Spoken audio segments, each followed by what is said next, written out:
Hey, Ward. You a paper towel? No.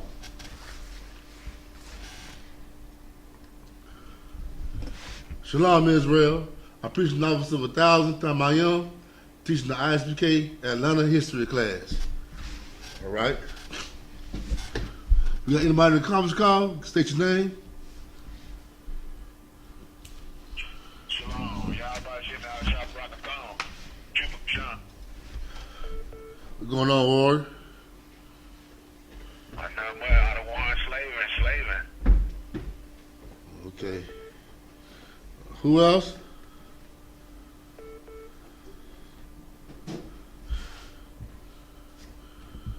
Hello, y'all about to see y'all stuff on the start. What's going on, Ward? That way forward. Tuwab.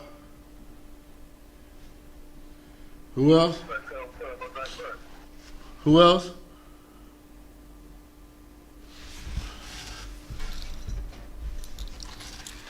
Anybody else on the line?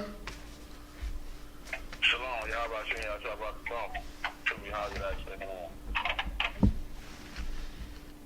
want. All right, Ward. And is there anybody else?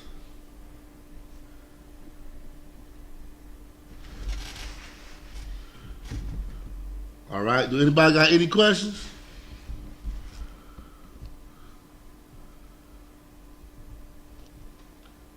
All right. Give me 1 second.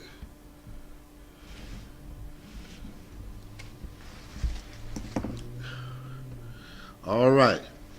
Today's lesson is going to be about Africa and how Africa got its name. And also we're going to do a little bit of reading about the Punic Wars. Okay? Because our people got a lot of confusion going around thinking that we are African. And Africa plays a major part in black history when it should play a major part of black history. Because we don't have nothing to do with them Africans, man. Africans had their own culture, they had their own people, and the Lord separated us from Africans, man. And my class is mainly about how Africans are not black people, man. Word. Know what I mean? So, y'all, you die.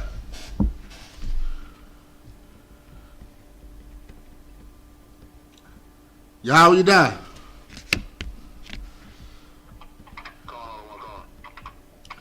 Okay. You got that first article. It's an article I sent you, right? I want to do. You have it? It's called "How Did the Continents Get Their Names?"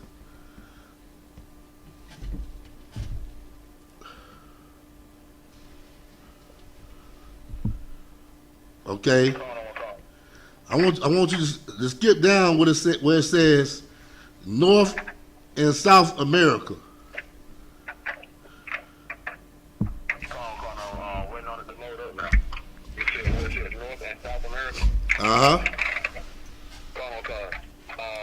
This is the article, How Did the Continents Get Their Names, by Danny Kane from Medium.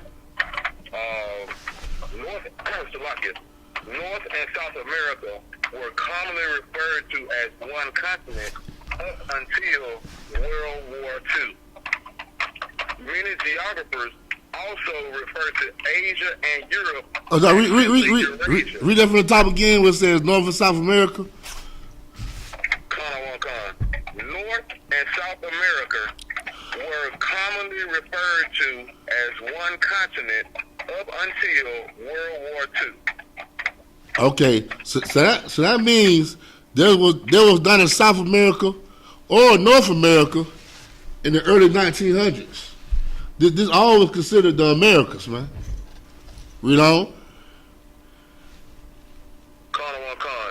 Many geographers also refer to Asia and Europe as simply Eurasia. And there are even some radical notions that Africa, Asia, and Europe are one continent known as Afro-Eurasia.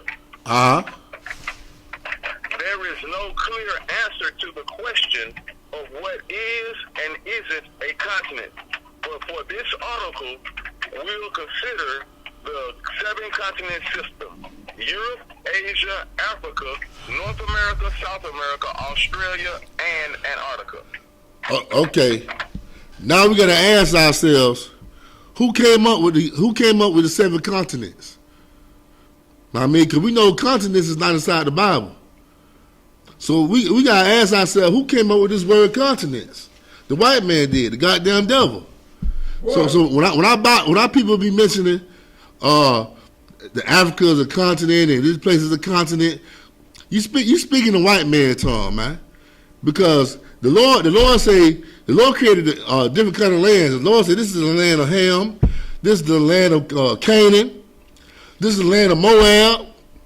But what the white man do? He go and conquer these lands, kill the people, and get a land under the name, man. Get a land a whole other name. And there's a saying, man, if you change the name, you change the game.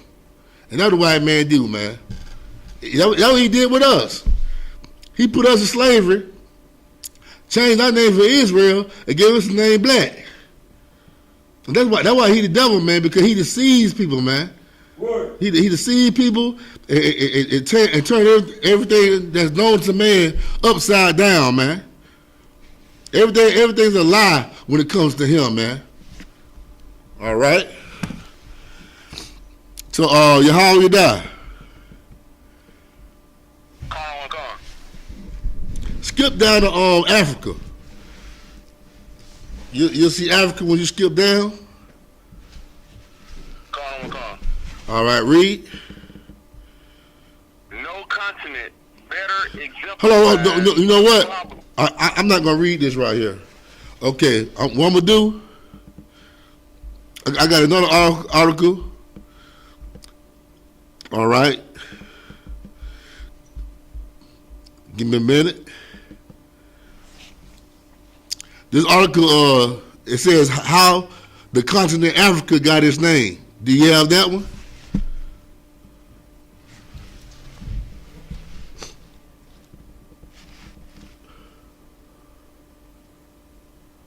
It said how the continent of Africa got its name. All right, go ahead. How the continent of Africa got its name. Okay. The word Africa. Okay, skip down. Skip down where it says the Roman.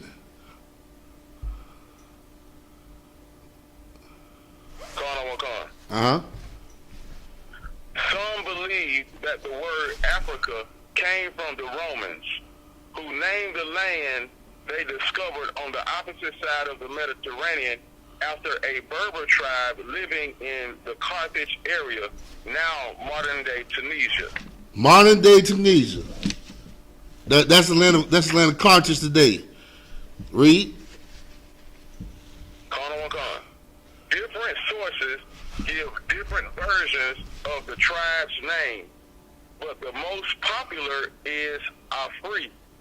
Hmm. Go ahead. It is thought that the Romans called the region Afriteri, Afritera, meaning the land of the Afri. Right. Later, this could have become contracted to form the single word Africa. All right, go ahead.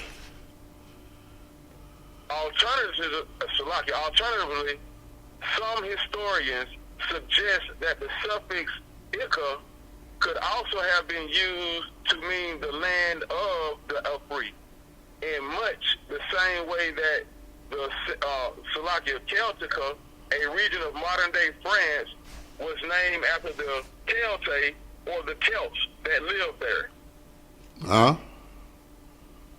It is also possible that the name was a Roman misinterpretation of the Berbers' own name for the place in which they lived. The Berber word Ifri means cave. Cave. Referred to the. And I want y'all to remember this, right? Because when we begin to read about Hannibal and the Punic Wars, you'll learn that they dwell in caves as well, man. So the white man, he's not the only caveman on the earth. These people, they dwell in caves as well. They lived in caves. I ain't gonna tell the whole story. We gonna continue with this article in scriptures. All right. So what I'm gonna do right now? Salakia. Okay. Do anybody in the conference call? Do anybody know who came up with the name of the 7 continents? Anybody know?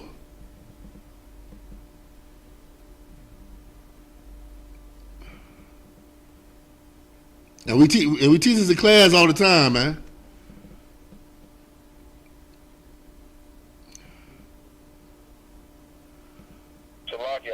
Go ahead, Warren. The oppressor. Yeah, damn right. It's the oppressor, but what's your oppressor?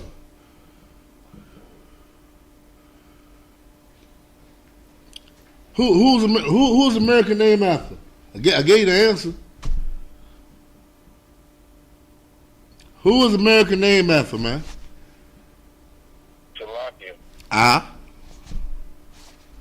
That'll be Amerigo Vespucci. That's right. Amerigo Vespucci. Okay, Amerigo Vespucci came up with the names of the 7 continents, and America was named after him. All right. So let's get this article.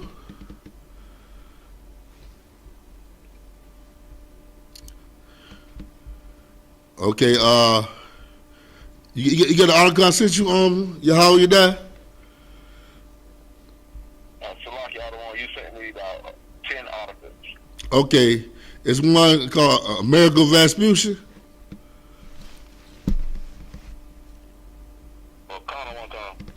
All right. I want you to read to. All right, yeah.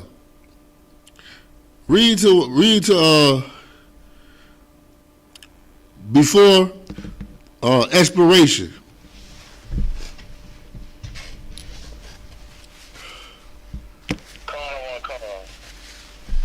This is the biography of Amerigo Vespucci. In the years before Vespucci embarked on his first voyage of exploration, he held a string of other jobs. When Vespucci was 24 years old, his father pressured him to go into business. Vespucci obliged. At first, he undertook a variety of business endeavors in Florence. Later, he moved on to a banking business in Seville, Spain, where he formed a partnership with another man from Florence named Gianetto Berardi. According to some account, from 1483 to 1492, Vespucci worked for the Medici family. During that time, he is said to have learned that explorers were looking for a northwest passage through the Indies. Read on. In the late 1490s,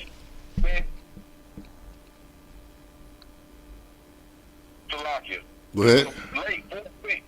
In the late 1490s, Vespucci became affiliated with merchants who supplied Christopher Columbus on his later voyages. And in 1496, after Columbus returned from his voyage to America, Vespucci had the opportunity to meet him in Seville.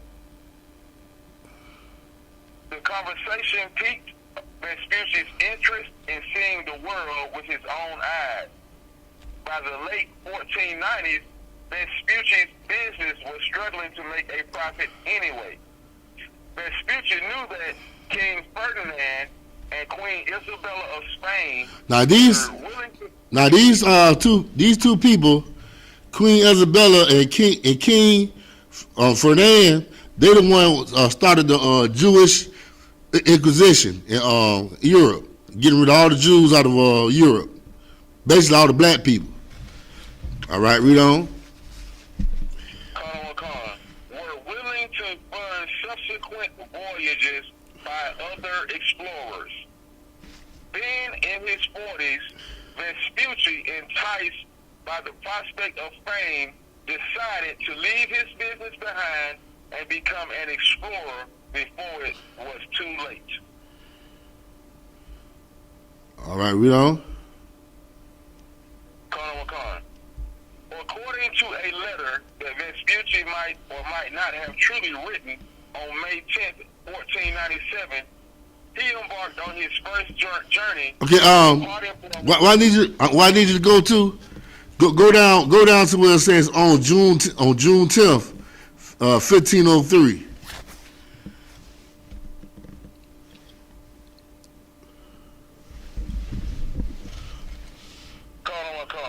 On June 10th, 1503, sailing again under the Portuguese flag, Vespucci, accompanied by Gonzalo Colon, headed back to Brazil. When the expedition didn't make any new discoveries, the fleet disbanded. To Vespucci's chagrin, the commander of the Portuguese ship was suddenly nowhere to be found. Despite the circumstances, Vespucci forged ahead, managing to discover Bahia and the island of South Georgia in the process. Soon after, he was forced to prematurely abort the voyage and return to Lisbon, Portugal in 1504. Now we learning about all of Amerigo Vespucci's voyages, man. The Portuguese, like, they were the first ships to put people in slavery. They're the first ships to go out and put us in slavery, man. Okay, and Amerigo Vespucci, he the one that actually put foot on the land of America. You know what I mean? And not Christopher Columbus. Christopher Columbus, I think he set foot on the Bahamas or it was Puerto Rico, but I know it wasn't the Americas. You know what I mean? It was one of the islands, and that's why America was named after him. And also he realized that America was not a part of India. He actually knew that there was a new world, what they call it, a new world. And so he called this place North America and South America. Amerigo Vespucci. All right. We're gonna drop this. And have y'all ever heard of? Okay, have y'all ever heard of this doctrine where people says that Israel is a part of Africa?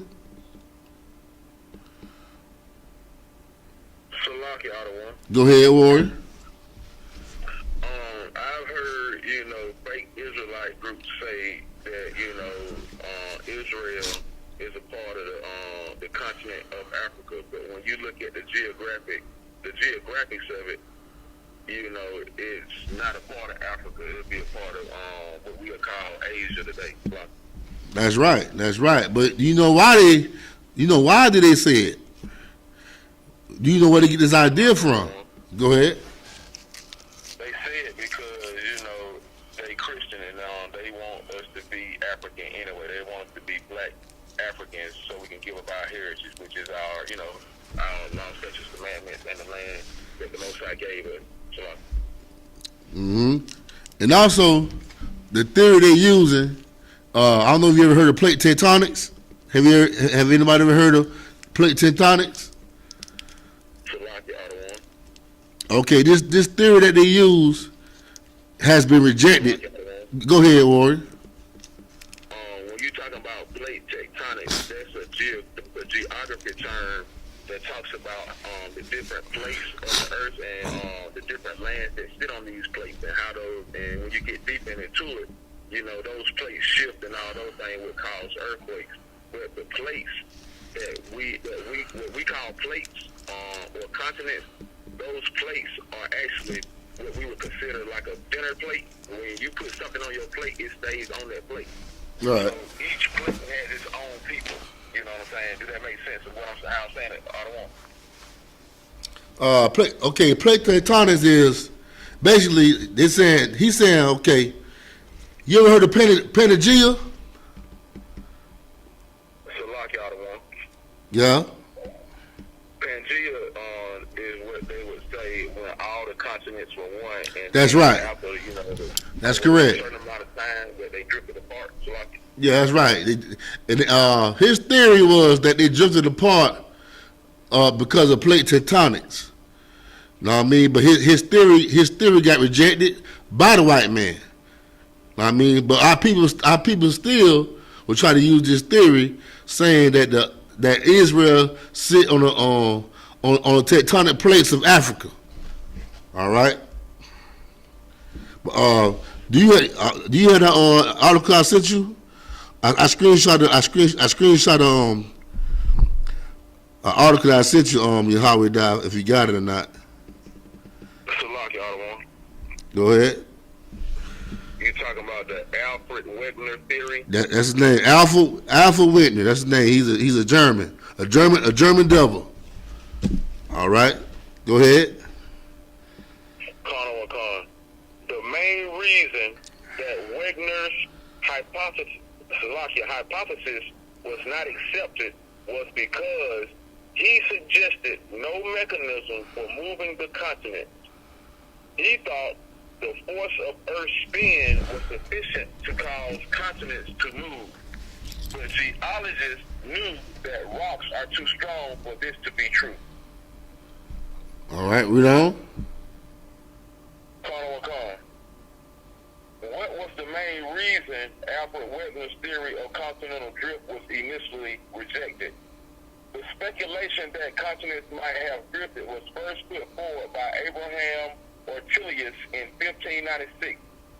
The concept was independently and more fully developed by Alfred Wegener in 1912, but his hypothesis was rejected by many for lack of any motive or lack of any motive mechanism. So now we know that you can't say all because Israel is on a so-called African tectonic plate is a part of Africa. Okay? Because Alfred Wegener, who came up with this theory, his theory got rejected, man, by the white man. All right? And also to prove even further that Israel is not in Africa, I got another article that I sent to you, Yahanna.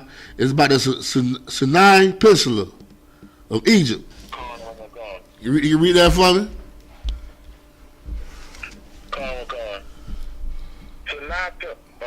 Sinai Peninsula, usually regarded as being geographically part of Asia. The Sinai Peninsula is the northeastern extremity of Egypt and adjoins it and the Gaza Strip on the east. We read it from the top again, Warren?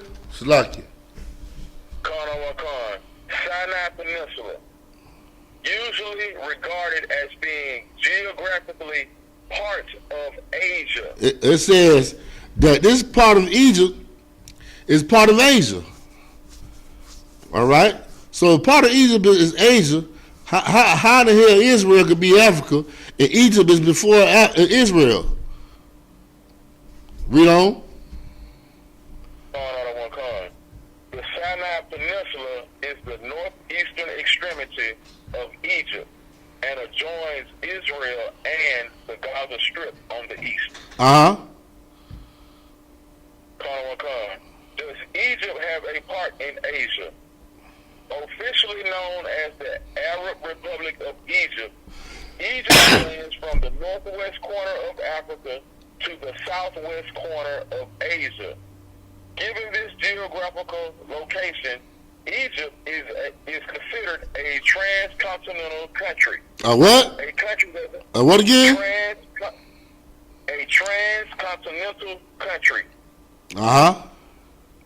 A country that has part of its landmass located in two different continents. So there's no way in the hell Israel can be Africa, because Egypt is not even all the way Africa. Half of Egypt is in Asia, and the other half is in Africa itself, man. So how can Israel be Africa? All right. Okay. So now we're gonna get into the Punic Wars. What's going on, Warrior? We'll get into the Punic Wars. Okay. Y'all with that? You got the next article I sent you about the Punic Wars? It says the origin of the word Punic. Yeah, okay. Now, we have a lot of people that think, well, fake Israelites that think Hannibal was an Israelite. When Hannibal was not an Israelite, Hannibal was a Phoenician. And a Phoenician is a Canaanite, a dirty stinking African, man. One of the worst African you could be is a damn Canaanite, man. So Hannibal was not an Israelite at all, man. And we're gonna learn about the word Punic and what the word Punic means. And this is why the reason why the Romans called these people. This is why they call this war a Punic War, because they know they were fighting Canaanites. They know they were fighting Phoenicians and not Israelites, man. Know what I mean? So what these fake Israelites talking about? Oh, the Hannibal was an Israelite and all that. That's garbage, man. That's not true. Not true at all. All right. So go ahead and read, Warrior. To lock it out of one, if I may. Go ahead. What you just said is so heavy. It seems like the Christians and the Muslims and the so-called black, the Hebrew Israelite groups and all that. Uh-huh. It seems like they take the most important figures of other people's culture and try to, join them on to us as if they are us just because of whatever they did for their people. So like, Right, man. And it's BS. It's BS, man. That's why I love the I.S.U.P.K, because I.S.U.P.K do research. They do research, and whoever come in here gonna do research. They're not just gonna shove anything the white man hand to them down their throat, man. We don't do that. We don't do that in here. So go ahead and read, Warrior.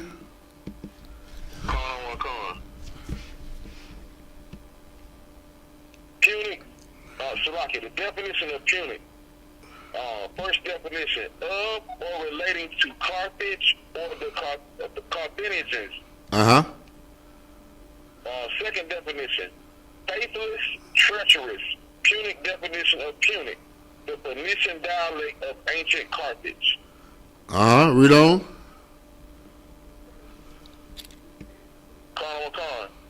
The Carthaginians were Phoenician descent who were a people who lived off of the coast of the Levant. Uh-huh. Carthage was set up as a colony from its mother city of Tyre. Tyre. Oh. All right. Now that. Go ahead. After Tyre was sacked by Alexander the can I say the Greek? Otto? Yeah. After Tyre was sacked by Alexander the Greek, Carthage likely became a free city at that time. The Phoenicians were also called Canaanites. They were called what? Canaanites. Say that louder. The Phoenicians were also called Canaanites. Canaanites. That's what the hell they are, man. They are not Israelites. They are Canaanites, man. And also the Lord got a he said something about Tyre, man. Let's go to Joel. Let's go to Joel. It's like the book of Joel, chapter 3.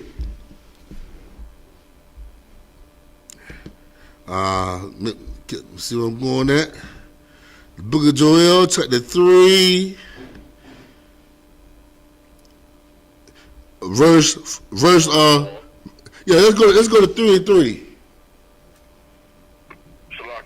Go ahead, Warren. It's the book of Joel, chapter 3, verse 3. And they have cast lots for my people, and have given a boy for a harlot, and sold a girl for wine, that they might drink. Right. Verse 4. Yea, and what have ye to do with me, O Tyre, and Zidon, and all the coast of Palestine? This Lord talking to Tyre. Remember that these Carthagins, Hannibal people, they are originally from Tyre, and the Lord talking to Tyre right now. Read.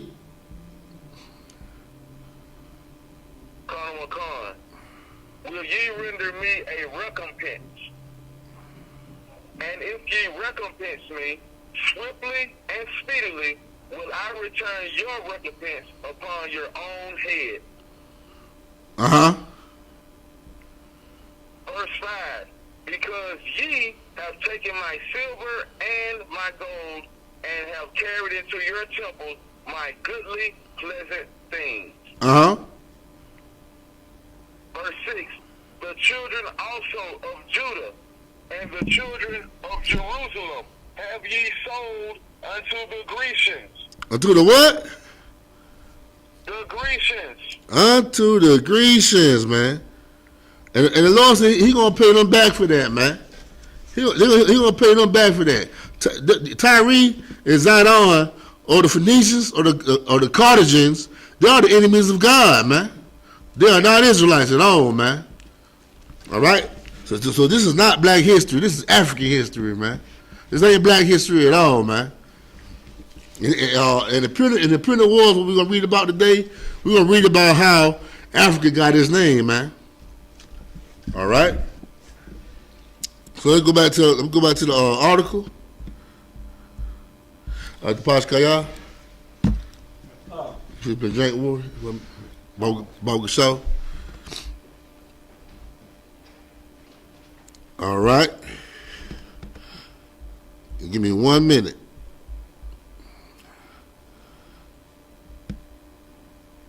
Okay.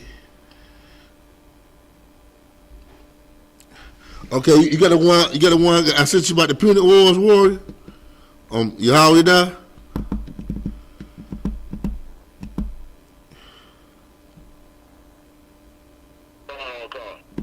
Okay, get it from me real quick. Now, before we get into this article, right? I'm gonna do a little history. I got a couple of questions to ask y'all. All right. How many wars how many wars did the Punic Wars have? Was it 5, 4? Go ahead. It was two Punic Wars, I believe. No, it was actually 3. It was 3 Punic Wars. The first one was called the First Carthaginian War. Y'all write this down too, know what I mean? The first Punic War was called the First Carthaginian War. The second one is called the Hannibalic War. Hannibalic War. Make sure I pronounce that right.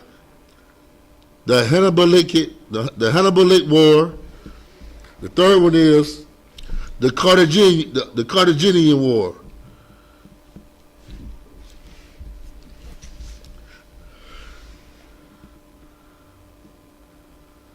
And also Yahanna.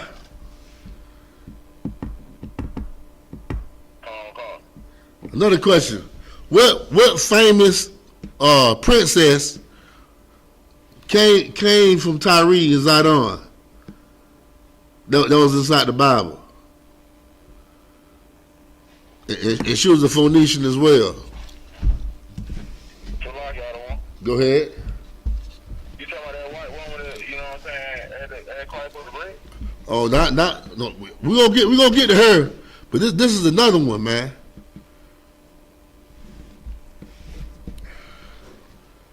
I tell you the answer right now. You won't believe it, and this is why we need to distance ourselves. Go ahead. Is it Jezebel? Hey man, give him a hand, man.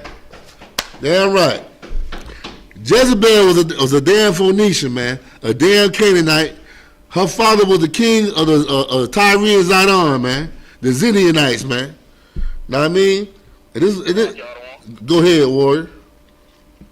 Can you pull that scripture for me? I don't want. 1 Kings 16 and 31. Chapter 16, verse 31.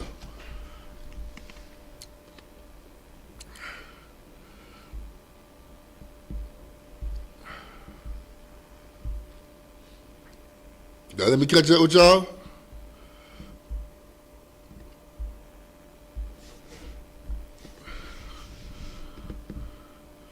All right, let me know y'all ready. Come on. All right, go ahead. It's the book of 1 Kings, chapter 16, verse 31. Uh-huh.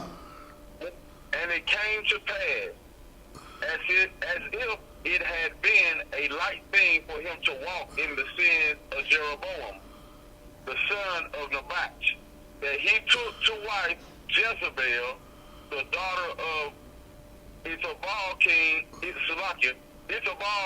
king of the Zidonians, and went and served Baal and worshiped him. Hey man, let me tell you something, man. Them Canaanites, man, they serve they Baal worshipers, man. It's so much of a Baal worshiper. This king's name was F Baal. F Baal. He got a ball in his name, man. They are Baal worshipers, man. Sun worshipers. And Jezebel was a sun worshiper, and you know what she did? She was trying to kill the prophets. You know, Obadiah had to hide the prophets away from her in caves and stuff because she was trying to kill all the prophets. She was trying to kill off the prophets, man. And this is why we gotta be careful about who we call an Israelite. Goddamn Hannibal is not an Israelite. He's an enemy of the Israelites, man. Word. I'm not claiming no damn Canaanite, man. That's just like the thing of 7 over there trying to claim General butt naked, man. Ain't no difference. I mean, all right. Okay, we're gonna go back. Let's go back to the article. Where was that? Salakia. People be so concerned about saving some damn Africans, man, when your brothers over here need goddamn help, man. Yeah, you got brothers over here who need to know the damn truth, man. Them damn Africans over there, man, they ain't go through the curses we went through. Know what I mean? I ain't saying the Israelites over there, but damn, worry about your people over here, man. Your people over here need to hear the truth, man. But you worry about somebody that's far beyond your reach, man. All right. Okay, Yahanna, you die. You got it? It's called the Punic Wars. All right, go ahead. The Punic Wars were a series of 3 wars between 264 and 146 BC. Okay. Okay, hold on. So, when did this happen? When did the Punic Wars happen? Did it happen around the time of Christ or before Christ? Uh-huh. It is before Christ? That's right, man. It happened before Christ. Read on. Fought by the states of Rome and Carthage. Uh-huh. The first Punic War broke out in Sicily in 264 BC as a result of Rome's expansionary attitude, combined with Carthage's proprietary approach to the island. Okay, now do anybody know where Sicily at? Slovakia, Ottawa. Go ahead.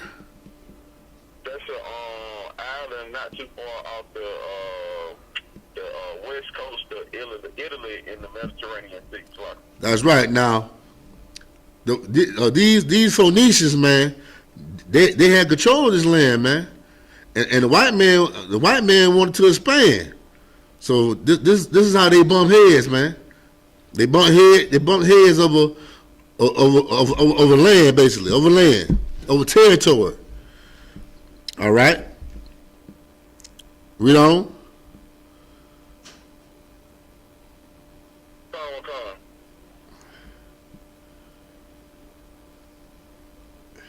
The first Punic War broke out in Sicily in 264 BC as a result of Rome's expansionary attitude combined with Carthage's proprietary approach to the island.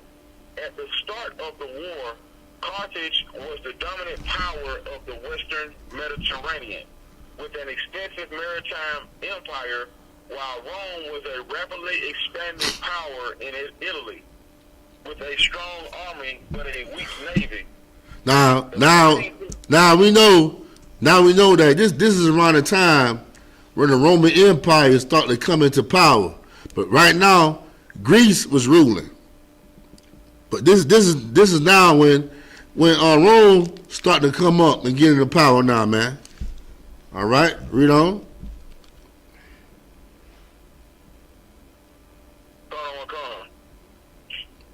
The fighting took place primarily on the Mediterranean island of Sicily and its surrounding waters, and also in North Africa, Corsica, and Sardinia.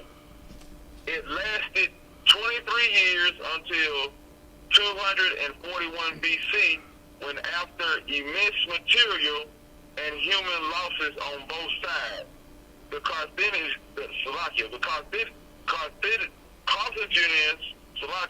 were defeated. By the terms of the peace treaty, Carthage paid large reparations, and Sicily was annexed as a Roman province. The end of the war sparked a major but unsuccessful revolt within the Carthaginian Empire known as the Mercenary War. All right. Somebody give me, if I may, somebody give me Psalms 49 and 11. My bad. Daniel, give me Daniel chapter 7, verse 25.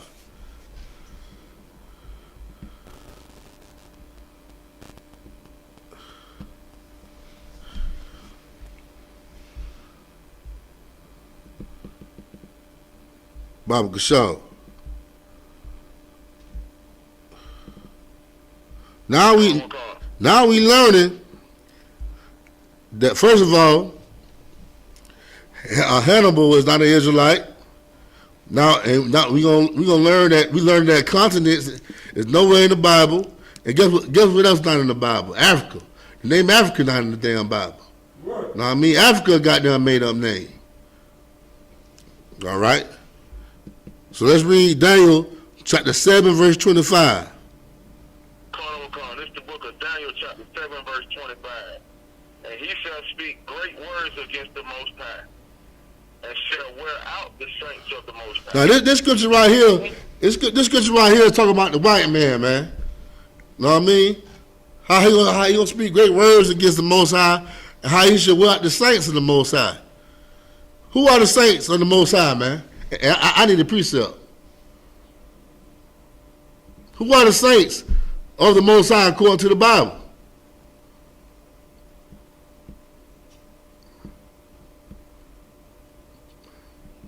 Come on now. Where my precept kings at? I mean, I know where it's at. All right. Let's get Psalms, chapter 148, verse 14.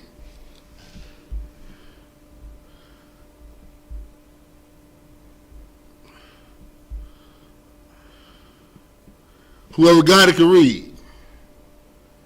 So if somebody ever asks you, who are the saints of the Most High?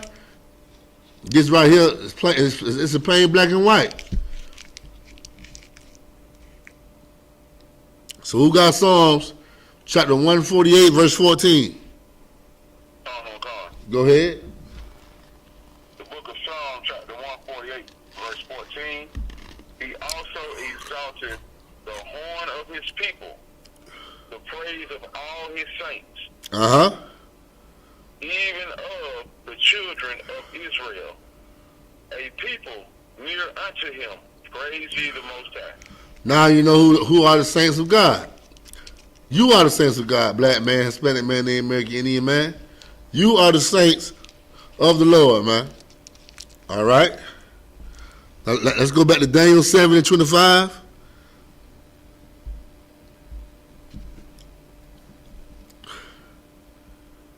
Where it says, he shall wear out the saints of the Most High. This is the book of Daniel chapter 7 verse 25. Start from the top. And he shall speak great words against the Most High. How do this devil? Hey, how do this devil speak great words against the Most High, man? What did he do, man? To speak great words against God, man.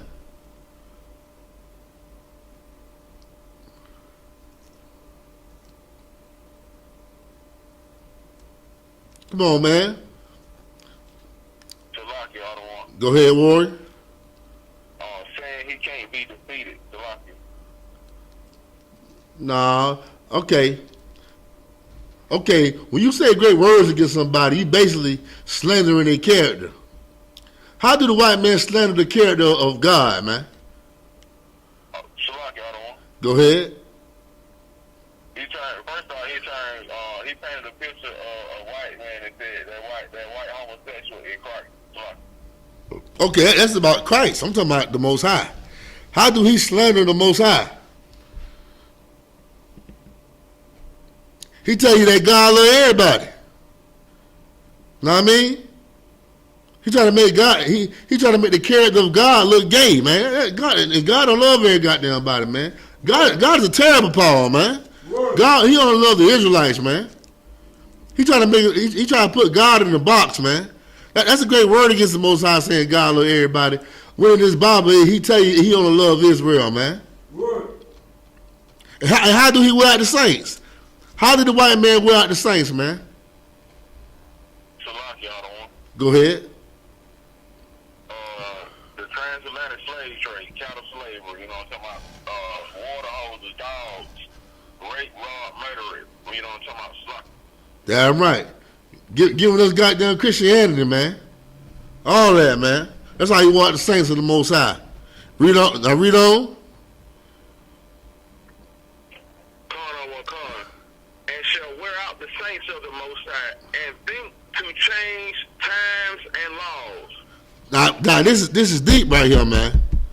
This is deep. It says, and he think to change times and laws. How can a man change time? Go ahead. By adding days, you know what I'm saying, to the adding days to the month, you know what I'm saying. Damn right. Change the clock in a certain time of the year. Right. You know, replacing the new year from the spring to the winter and stuff like that. Right. I need even more though, man. How can a man change time? But you're right though. Giving us that damn Julian calendar. You know what I mean? Yeah, damn right he changed the time, man. But how another way he changed time, man?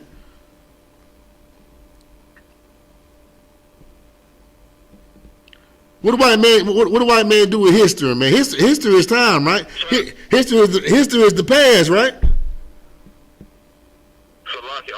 Go ahead. What he do with history is he the last samurai. Right. He the Mohican. He the last everything. So damn right. Now we own it. Now we own it, man. This damn devil, man. He come and change history, man. Whitewash everything. I'm the Egyptian. I'm the Israelite. I'm everything great on this earth and you nothing, man. That's how he changed time, man. He had the power to change time right now, man. And guess what else he do, right? He give us black history, man. That's all he give us is black history and teaching us that we goddamn slaves when we are the goddamn kings and our women the princesses of this earth, man. Why our history got to do with nothing but damn slavery, man? But he has the power to make it look that way. Because he whitewashed every goddamn thing, man. He whitewashed everything, man. And he changed the laws as well, man. How did he change the laws? Go ahead. He changed he put the Sabbath day on Sunday. Mm-hmm. You know what I'm talking about? This rat bastard done told everybody they can go out and, you know what I'm saying, if you want to, you can go and get you a man to marry you a man, get you a woman to marry you a woman, you know what I'm saying? Right. Like you know what I'm saying? He done done all kind of stuff. He told you that you can go out there and eat the pig if you want to, you know what I'm talking about? All kind of crazy shit. Yeah, telling you that pig is the other white meat. Know what I mean? And making shrimp and crab and lobster and oysters a delicacy, man. When you eating crap, man. You eating right in the toilet stool, man. You know what I mean? But he make these things look luxurious to eat, man. When you eating garbage. All right. Go ahead, Warrior. What you just said made me think about that post I had seen earlier today on Facebook, and this how I know the white man is the devil. It was a post of this old black lady. She had to be about 60, 70 years old. You know what I'm saying? With all kind of medical conditions. You know it because she's a black lady of that age. Sitting in front of a barrel full of crabs that she got her mouth wide open with whatever utensil she's going to use to eat it. You know what I'm talking about? That's how evil this place is, you know what I'm saying? Just like we were saying earlier, you know, the oppressor is the last samurai, the last of the Mohicans. Well, what I saw yesterday, he better be the last of the white man. Oh, yeah, man. Let me tell you something. A house divided will not stand, man. This place finna fall. It's falling. It ain't finna fall. It's falling right now. Babylon is falling, man. And it is glorious. Go ahead, Warrior. I was wondering, could we use James 4:11 through 12 as a precept of what you're talking about right now about, you know, a white man just, I guess pretty much that thing, he the law, he the judge of everything. Okay, what you saying again? James what? James chapter 4, verse 11 and 12. Okay, let's get it. Show how the white man just whitewashed everything and tried to make him like, you know, the law, you know, he is the law, you know, kind of like Judge Dredd, I am the law. Okay, let's get it. He say James 4:11. 4:11 and 12. All right, go ahead. I'm driving out of one. Somebody read for him. I'll read it. Speak not evil one of another, brethren. He that speaketh evil of his brother and judgeth his brother, speak evil of the law, and judgeth the law. But if thou judge the law, thou art not a doer of the law, but a judge. There is one lawgiver who was able to save and destroy. Who art thou that judges another? All right. Now why you put this in for, Warrior? Why you put the scripture? Salakia, sir. Because how the white man, his characteristic that, you know, he is the world police. He is the superpower of the world. He is, you know, he is the law. He is the military treatment. The only law that matters is his law, most high law and statute. Yeah, but this right here basically, this right here is not talking about the white man though. You know what I mean? This talking about us. They're talking about us. I mean, if you read verse 12, it'll tell you that there is only one lawgiver who is able to save and destroy. And who art thou to judge another? This talking about the Most High. You know what I mean? Because he's a lawgiver who is able to save and destroy. You understand?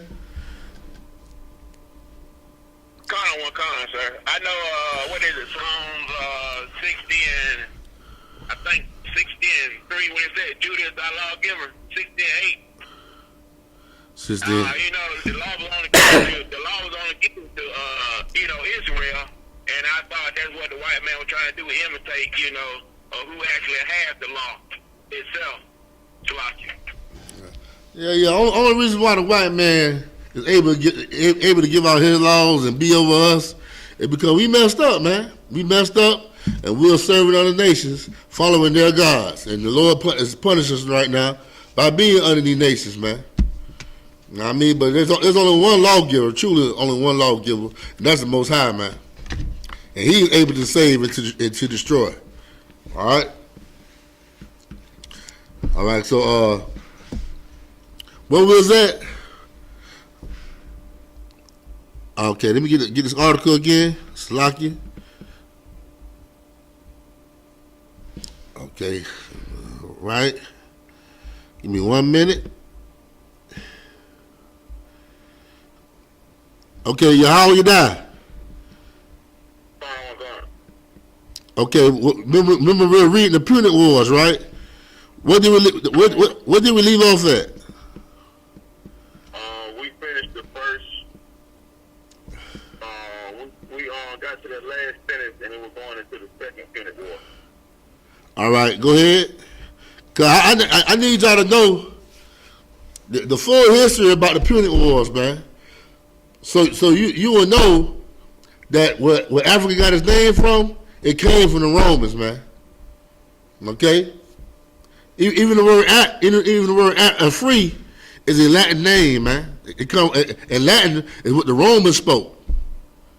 All right. So you go ahead and continue to read. How you die?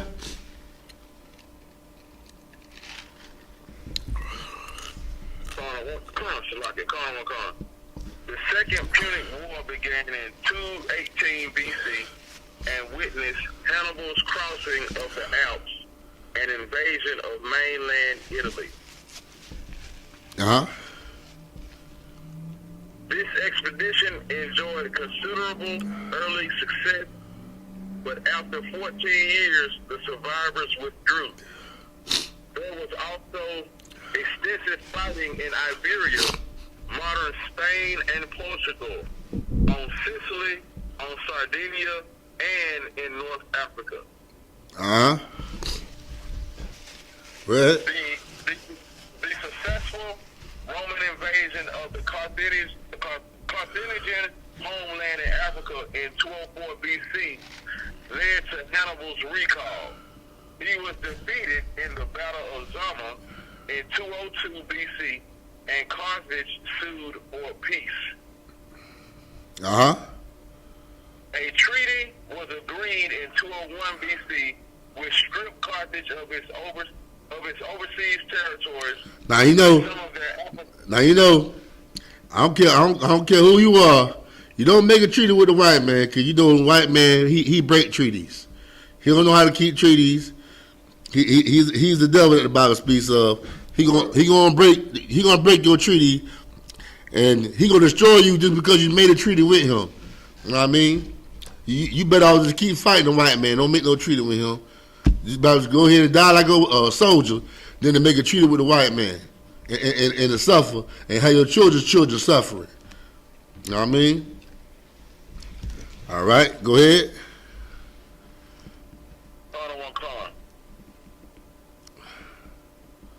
A treaty was agreed in 201 BC which stripped Carthage's overseas territories and some of their African ones, imposed a large indemnity to be paid over 50 years, severely restricted the size of its armed forces, and prohibited Carthage from waging war without Rome's express permission. Carthage ceased to be a military threat. All right, now we're going to read about the Third Punic War. The Third Punic War was the shortest war when it came to the Punic Wars, man. The Romans just destroyed and annihilated the Carthaginians, man, which is Hannibal's people. All right, read.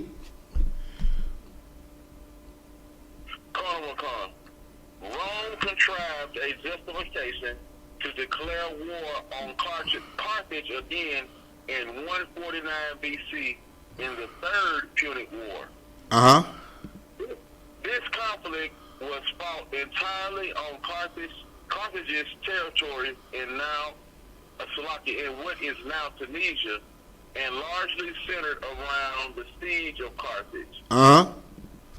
In 146 BC, the Romans stormed the city of Carthage, sacked it, slaughtered most of its population, and completely demolished it.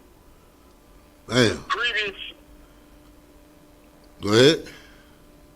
The previously Carthaginian territories were taken over as the Roman province of Africa. The ruins of the city lie 16 kilometers, 10 miles east of modern Tunis on the North African coast. Okay, now we have all the knowledge when it comes down to all the First Punic War, the Second Punic War, and the Third Punic War. Now we are knowledgeable about what happened. Okay? Now we're going to read about how Africa got its name after they lost these wars, man. All right? So you got an article about Scipio Africanus? Yahanna? Okay, go ahead.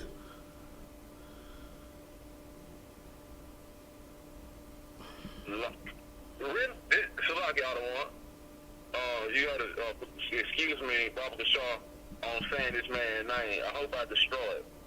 Yeah, it's all good, warrior. Publius Cornelius Scipio. Stop right there. Okay, before his name I'm trying to remember. Leo Scipio Africanus. His name was Publius Cornelius Scipio. That was his name before he put Africanus on to himself. Cause he named himself Africanus and also Africa. All right, but read, warrior. Was a Roman general and later consul who is often regarded as one of the best military commanders and strategists of all time. His main achievements were during the Second Punic War. His greatest military achievement was the defeat of Hannibal at the Battle of Zama, near modern Zama, Tunisia, in 202 BC. The victory was one of the feats that earned him the agnomen he is best known for, Africanus. All right, skip down. When you see Scipio's conquest of Carthagine, Iberia.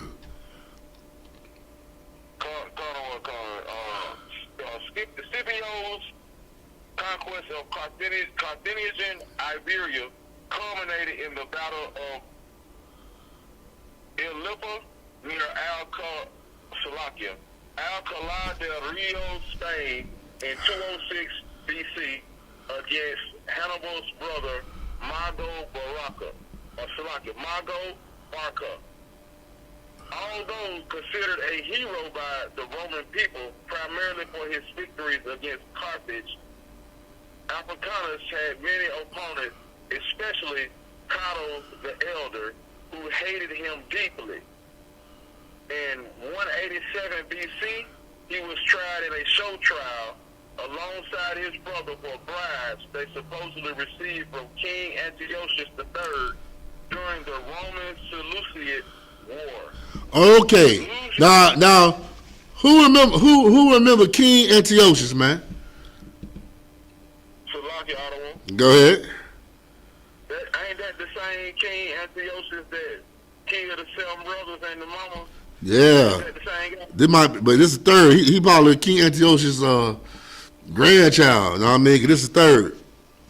Can I just say rat bastard? Damn right. All right. So now we're gonna skip from this. We're gonna skip from this and Shlakia. Somebody give me Psalms 49 and 11.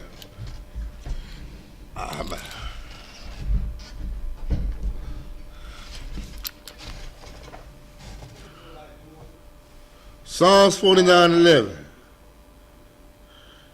Oh, God.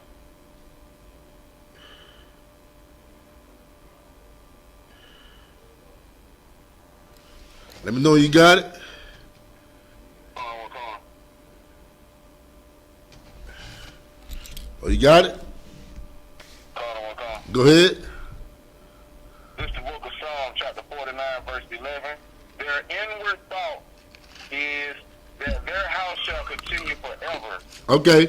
Okay, hold up. Their inward thoughts is that their house is going to continue forever. That's why they take people land.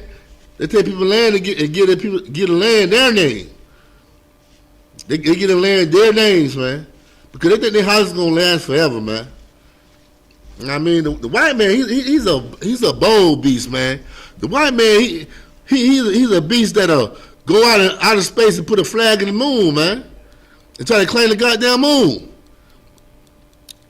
Man, when he know he ain't make the moon, he know the Lord made that, man. But this is the kind of beast we dealing with, man. Read. And their dwelling places to all generations.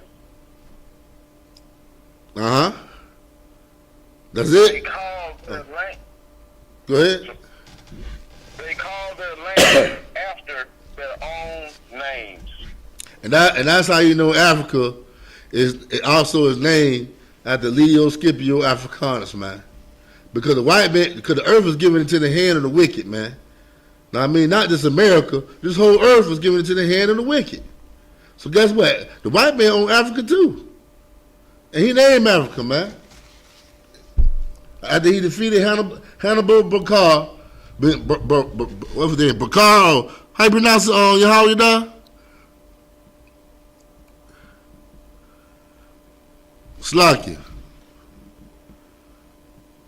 Select, y'all. Let me go back to it.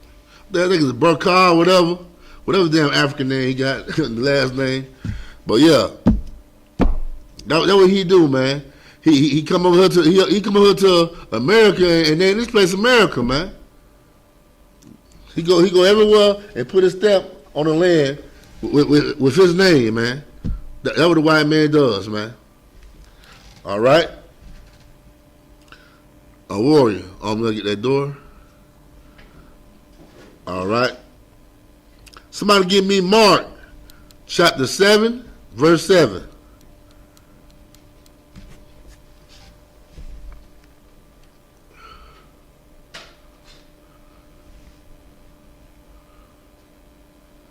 Baba Kashaw.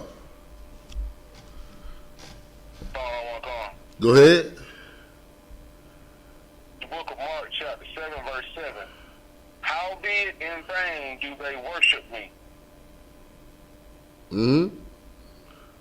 teaching or doctrines the commandments of men. The commandments of man. You being American, we call African American. That comes from man. We're not African American. No, I mean that comes from man.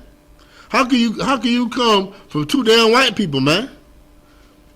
You don't come from two damn white people.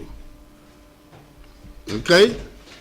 And we hold up what the white man say about us more than what the Lord says, man. It's 18 nations in this Bible, man. Ain't no such thing as mixing, man. You are what your father is, man, according to this Bible, man. Ain't no such thing as no damn African American, man. But our people rather hold on to their tradition and what a man say instead of what the Lord says, man. All right. Okay.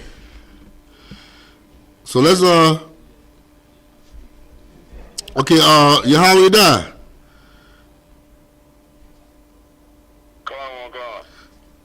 It's another archive situation. It says, did you know that the word Africa, that what it said, did you know that the word Africa, that article is called?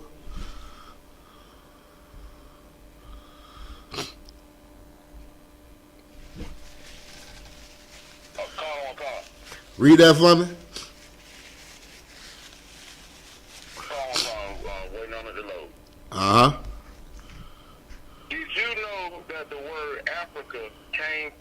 Tunisia. Go ahead. Phoenicia was an ancient maritime trading culture with its heartland in Lebanon. The Phoenicians established cities and colonies throughout the Mediterranean in the 10th century BCE, and one of these was named Kart Hadashat. I don't know what the hell this is in Phoenician, or Carthago in Latin. Known to us as Carthage. Okay.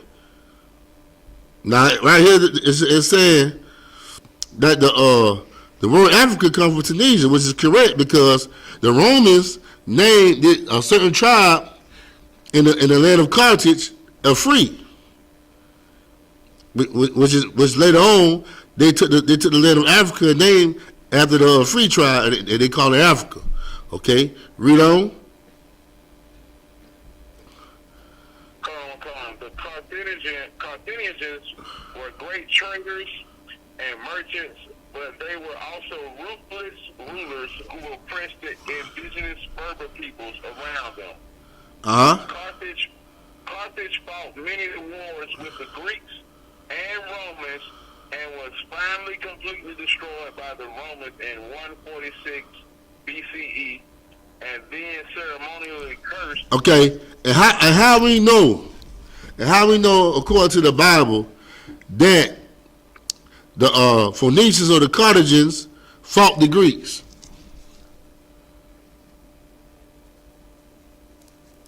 And you said the answer earlier, Yahweh, that. The only thing I can think of is during the Feast of Dedication. That too, but what else? During the time period of the Maccabean brothers. And also, when Christ called a white woman a dog. So let's get Matthew chapter 15, verse 21.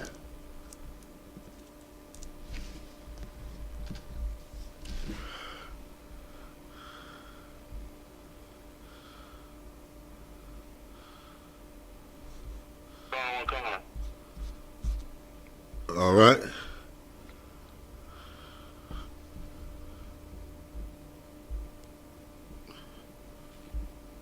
Go ahead.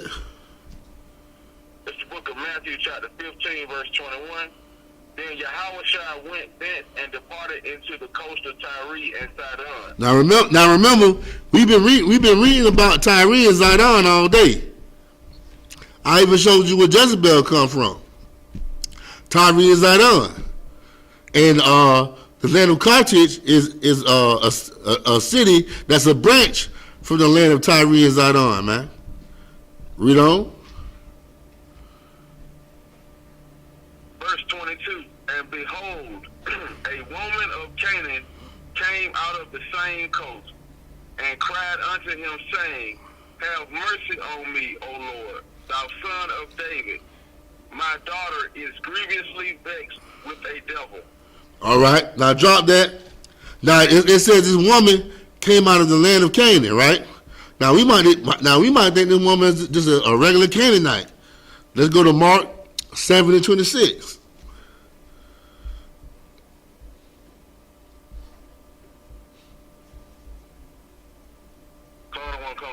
Go ahead. The woman was a Greek, a Syrophoenician by nation, and she besought him that he would cast forth the devil out of her daughter.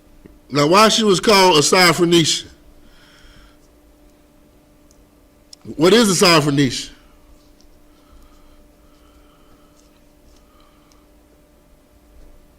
That's lawyer, sir. Go ahead. Let's go back to what you were saying earlier, like the Canaanites for the land of Egypt, meaning that they stayed for the land of Egypt, but that's what it's called the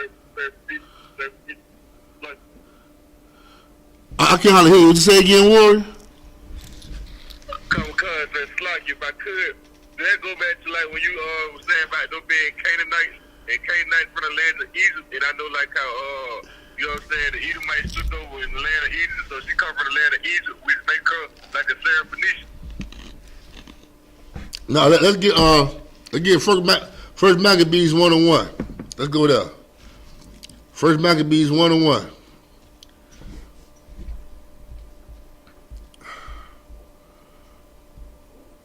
Come on.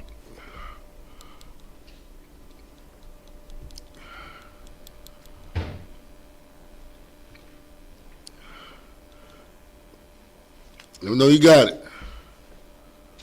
Come on.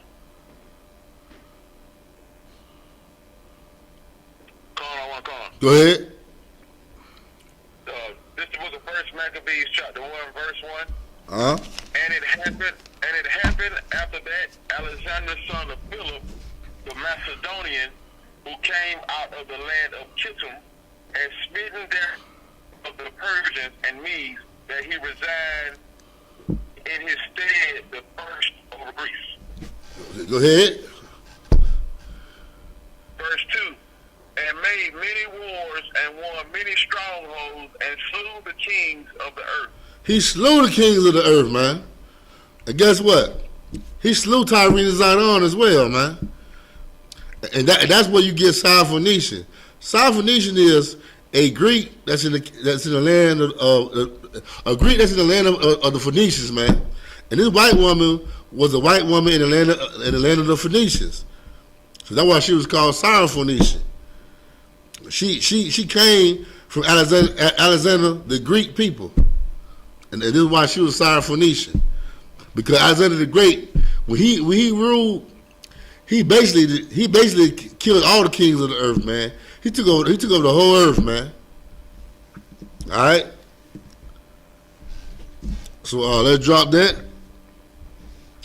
Let's get Colossians 2:8.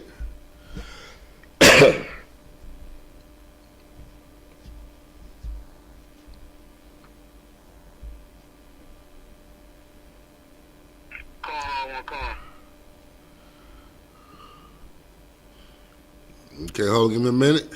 All right, go ahead. This is the book of Colossians, chapter 2, verse 8. Beware lest any man spoil you through philosophy and vain deceit. What's the word for spoil? Salakia. Go ahead.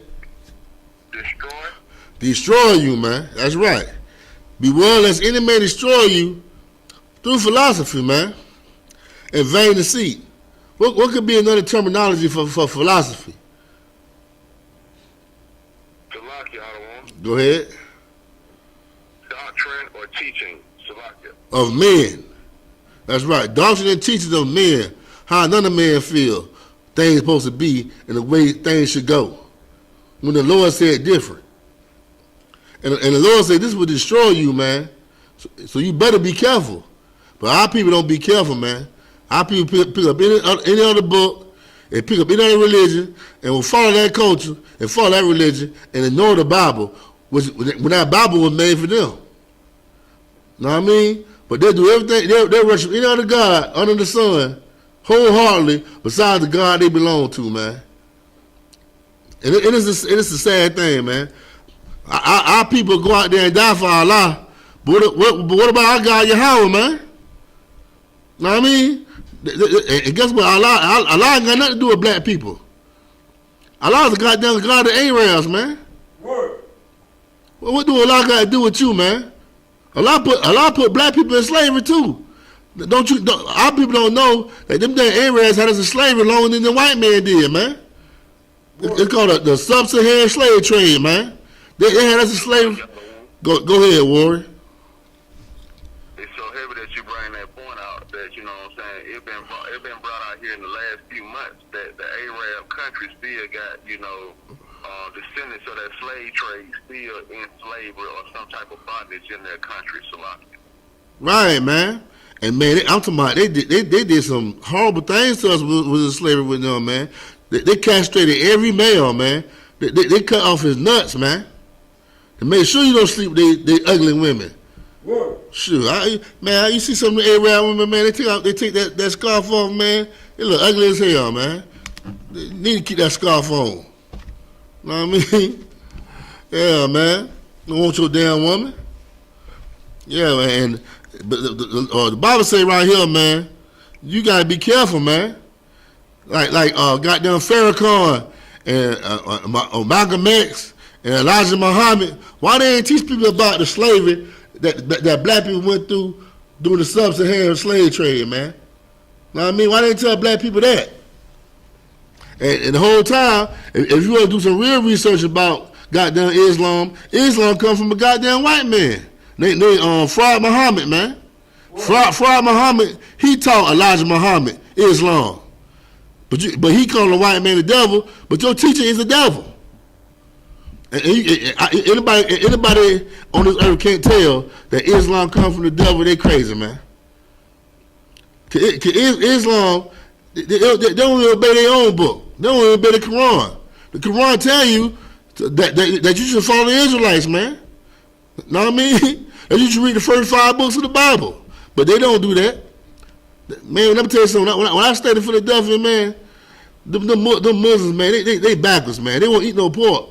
But they eat a big pot of crabs, though. A big old giant pot of crabs, man. Talking about, oh, man, it disgusts me, man. And be doing more murders than a little bit. Selling all the drugs on the corner, man, the goddamn man dress. But we're talking about some damn Allah. The hell with Allah, man. That's good. I mean, a lot of the reason why black people is in jail right now. A lot of the reason why our people is going crazy right now, man. All right, read on, Warrior. Go ahead. It's so heavy that you said that the God of Islam is a white man. You know what I'm saying? When you look at the Arabs in general, they are a mixture of those same people we were just talking about, the Grecians and the Canaanites. When the Grecian men came into the land of Canaan, you know what I'm saying? They did like they did any other nation. They're going to rape the women and do this, that, and third. That's where the Arab come from. Some of them are white men, some of them are Canaanites, but they all got the same problem. They going against the Most High, and they will be slaughtered for it.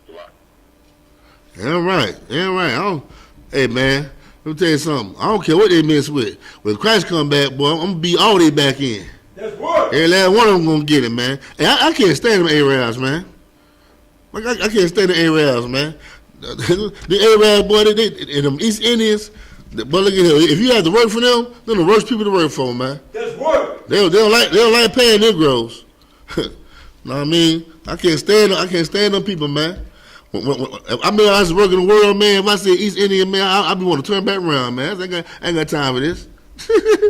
I ain't got time for this, man. What? They were trying to work like they were the people in their country, man. You got life messed up, man. Yeah, man, but yeah, let's get back into these scriptures, though. All right, read on. Colossians chapter 2, verse 8. Beware lest any man spoil you through philosophy and vain deceit, after the tradition of men. After the tradition of men. The Lord told us to beware of philosophy and the tradition of men, man. What is that? Christianity, man. Islam. Hindu, Buddhist. That's the tradition of man, man. That's not of the Most High. If you want to learn how to serve God, man, you must follow His laws, statutes, and commandments, man. And get you behind the class, man. The I.S.U.P.K, man. Or the Command General Yahanna, man. That's how you serve the Most High, man. And that's how you keep from being destroyed and spoiled on this earth. Know what I mean? You gotta beware of these philosophies, man. And how you beware of it? You gotta do research, man. You gotta learn history. That's why history class is so important, man. You need to learn history, man, because your oppressor don't want you to know history. Your oppressor whitewash all your history, so it will blindfold you into thinking that you always was a slave. You was never great. You was never great on this earth, man. The whole time, man, you the greatest thing that ever walked on this earth, man. You are an Israelite. You are a prince of the power, and he can't take it away from you, man. You know what I mean? That's what he don't want you to know. The top white people don't want you to know. Now the lower class white people they don't know what you are. They just hate you because they hate you. Know Know what I mean? But the top notch white people, know what I mean, up there in the White House, they know who you are, man. And that's why they give all these churches money and all the schools money to, know what I mean, they keep the history of slavery, of you being a slave. Know what I mean? That's what they do, man. But they'll never ever let you know how great you are, man. That's why you need to come into the real school. And that school is Israelite School and Universal Practical Knowledge. This is the school you should be attending to, man. That's right.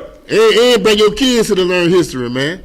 Don't let them devils sit there and indoctrinate your children, and don't, cause they ain't gonna tell them the truth.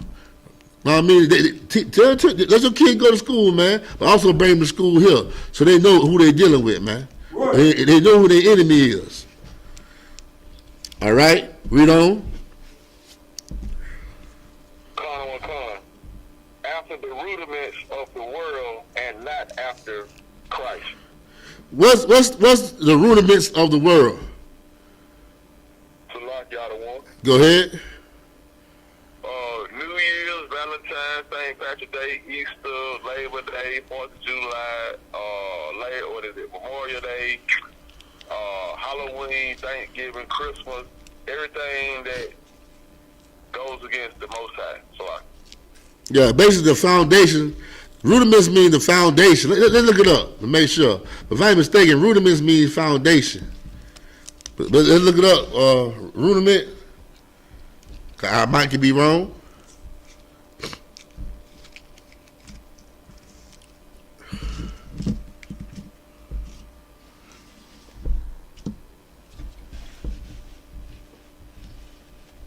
Let me know you got it.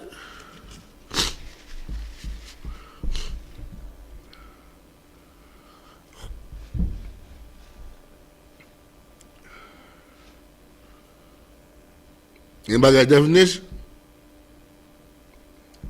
Rudiment? Go ahead. Rudiment, the first principle of.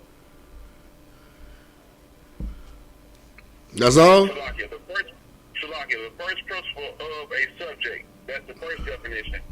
The second definition is biology, an undeveloped or immature part of an organ, especially a structure in an embryo or larva, which will develop into an organ, limb, etc. That's definition of rudiment? And then they got more definitions. Let me catch up with you. Okay, hold on.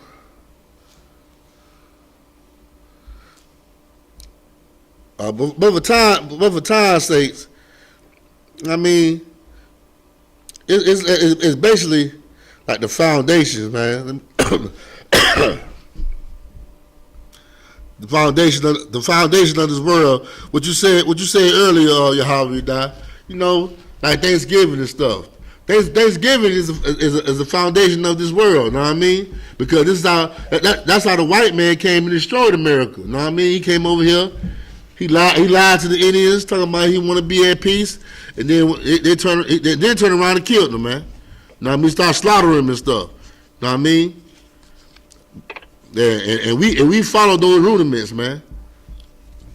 All right. So let's get 1 Corinthians chapter 3, verse 19.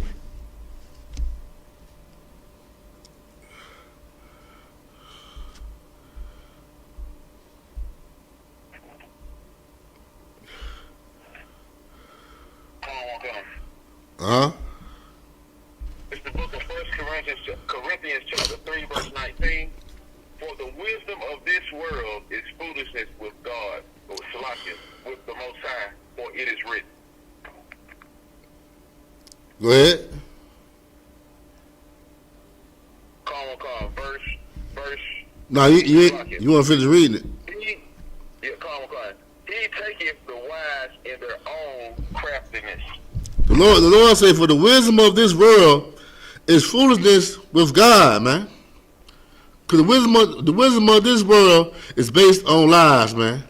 It's not wisdom. But do you know? Anybody that comes call know what wisdom is? What is true wisdom, man?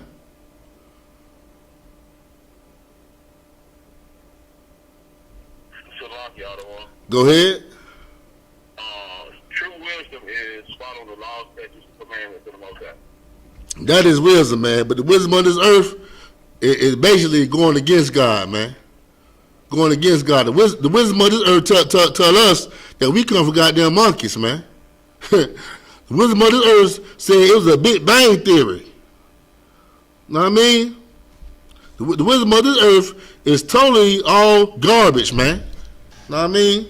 And it's separate from the Most High. And it's foolishness, man. When you come into the truth, you see it's foolishness. Know what I mean? Don't human beings do not come from monkeys, man. We do not evolve from monkeys at all. And how can it be a Big Bang theory, man? The white man said that everything just happened off coincidence, man. Big Bang.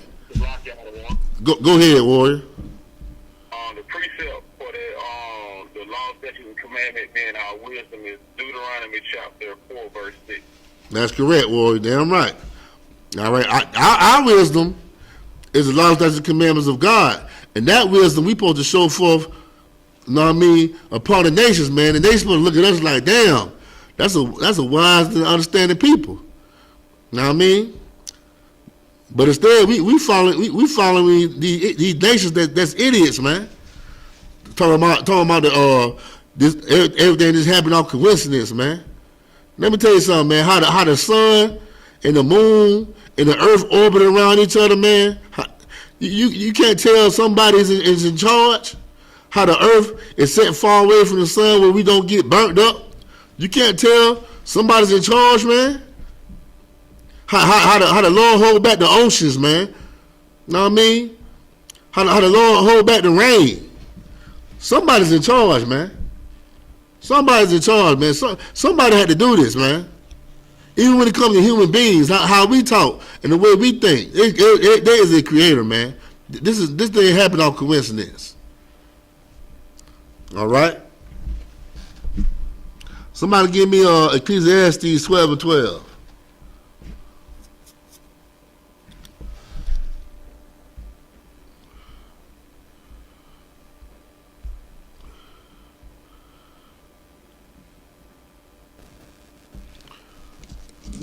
Babu Shah, Ecclesiastes 12 and 12.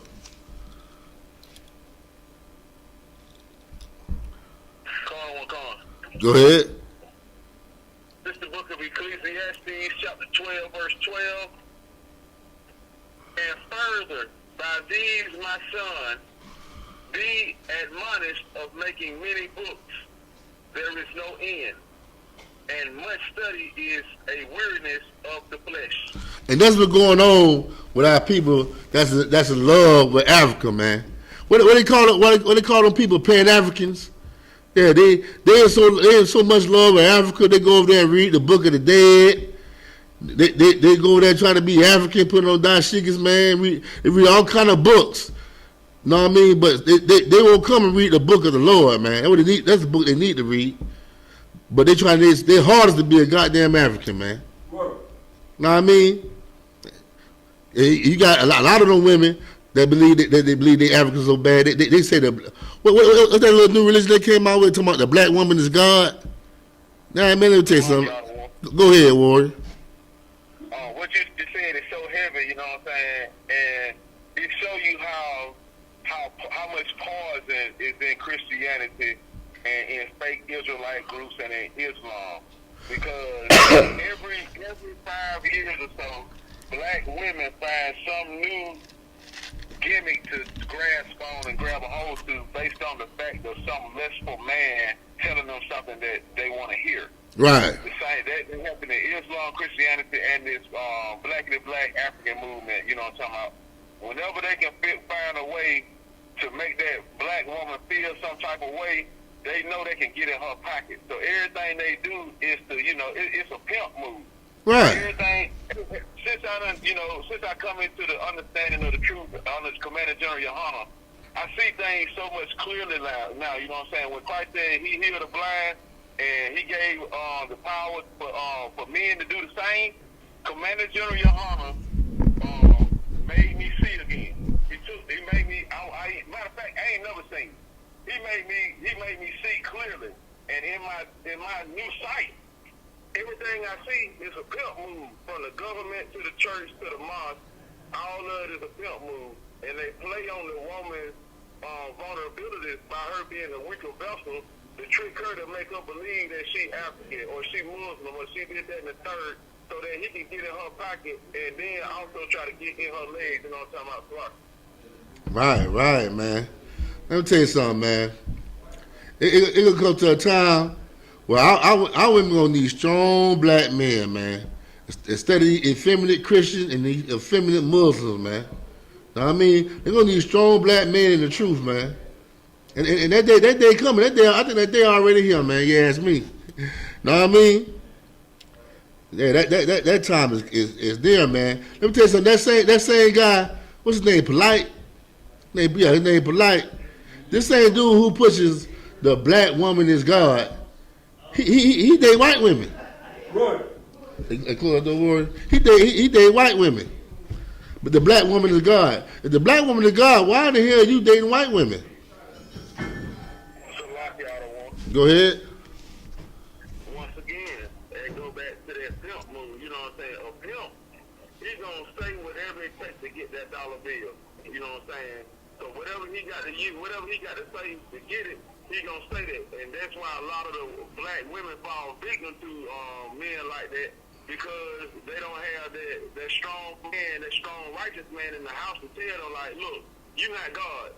You are just a weaker vessel who needs to be led and seen about and protected, and you should not be out there to lead. So Damn right, Warren. Damn right, but they ain't gonna do that. No, that's why Christianity got women pastors. They got women pastors, man. They basically all about the money. Islam and Christianity is all about the money. What? I mean, they is not about black people. And it ain't got nothing to do with black people neither, man. All right. Okay. Now, do anybody got anything to say before I close the class?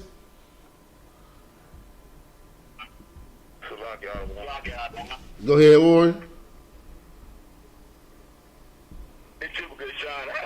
I just thought it was kind of funny. I was just sitting here listening. And it kind of, when you talking about blight, it kind of reminded me of years ago, about that doctrine of men. You know, how they say the black woman and God is all this, and she was the beginning, and not the other men like Adam, and even before Adam. You know, they sit there and say that, well, a man got a belly button, so he had to come from a woman.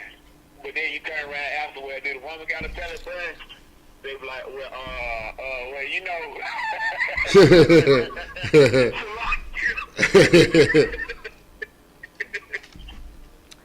Hell no. That was kind of fun with that other one.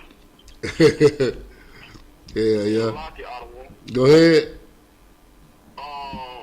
If a black woman really want to know the truth about a black woman being God, she really needs to get into the I.S.U.P.K. And once she gets into the I.S.U.P.K, what I've learned under Commanding General Yahanna, the generals, the captains that are above me, is that Israel, the nation of Israel, we are the youngest nation on earth. So how could the black woman be God when we the last nation to be created? Shalom.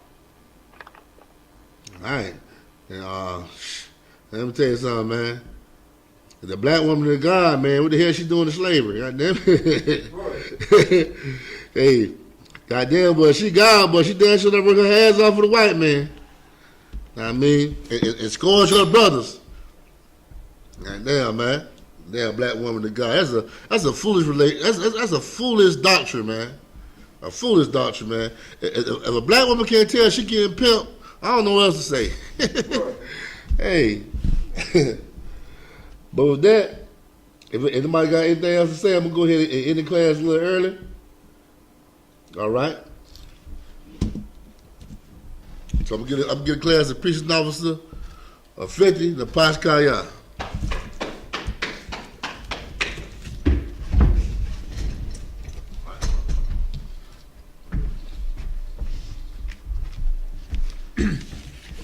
Shalom, Israel. It's the I.S.U.P.K security announcements. We are the I.S.U.P.K started out of 1 West 125th Street, Harlem, New York. Rule for a new brother or sister. When a new brother or sister comes to the school, there are limits for 6 months. They are here to be saluted only. They are here to set themselves of the world. If they need transportation, the teacher will arrange it. After 6 months, if a brother or sister has an interest in a particular person, he or she must get permission from the head to speak to a brother or sister. There is another 6 months in which the brother and sister will court each other. After this 6 month period, the brother and sister will get permission from the head to marry. Tithes, which is a commandment, the book of Numbers, chapter 18, verse 21, and the book of Malachi, chapter 3, verse 8 through 10. My I.S.U.P.K, that means tenth in the Hebrew. 10% of every penny of any increase of the Lord gives you. Give to the treasury department of teacher, priest fund, free will offering for a priest, not mandatory. Whatsoever amount you like to give. The next holy convocation is the Feast of Purim. It is from February 24th to 26th, sundown. If anyone wants to be a trooper in the school, start wearing all black, boots, shirt, pants, headband, scarf. With that, Israel, give a curse salute to the teacher. Men of Israel, give a curse salute to the teacher. Men of Israel, I admire Sabbats, I admire Barak, Yahweh Shem Yah Shabbat. Why I say to you in English, may the Most High bless you in the name of Christ.